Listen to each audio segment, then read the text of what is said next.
இன்றே டவுன்லோட் செய்து உங்கள் ஃபேவரட் ஷோக்களை என்ஜாய் பண்ணுங்க. இல்லை, உனக்கு துரைய தெரியுமா?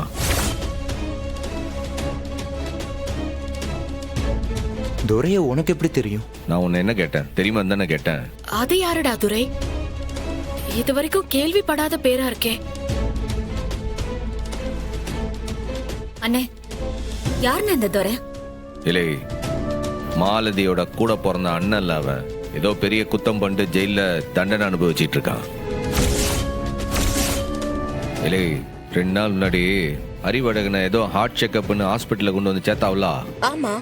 அது அதுக்கெல்லாம் கிடையாது. ஜெயிலுக்குள்ள ஒரு பிரச்சனையே போச்சு. இந்த துரன்றவன் ஏன்டா என் தங்கச்சிய அநியாயமா கொன்னுட்டேன்னு அறிவு கிட்ட சண்டைக்கு போயிருக்கான். அதுல பட்ட காயத்துக்கு ட்ரீட்மெண்ட்டுக்கு தான் அறிவு ஹாஸ்பிட்டல்ல கொண்டு வந்து சேர்த்தது. ஐயோ, என்னன்னு சொல்ற? அந்த சண்டையில அவனுக்கு ஏதாச்சும் அடிபட்டு இருக்கான்னு செக் பண்றதுக்கு தான் ஜிஹெச்சுக்கே கொண்டு வந்தாவ. நல்லபடியா அவனுக்கு எதுவும் ஆகவும் இல்லை. அது அப்பயே உங்ககிட்ட சொன்னா நீங்க தேவையில்லாம பதட்டப்படுவீங்க தான் அப்போ உங்ககிட்ட சொல்லல. அண்ணே, எனக்கு ரொம்ப பயமா இருக்குன்னு. அப்போ ஜெயிலுக்குள்ள அறிவுக்கு ஆபத்து இருக்கான்னு? ஏலே, நீ கலங்காதலே.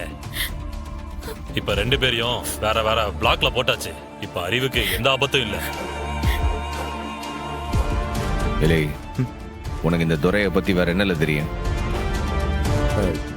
பெருசா ஒன்றும் தெரியாது. அந்த மாலதியோட அண்ணன் தான் துரை, அது மட்டும்தான் எனக்கு தெரியும்.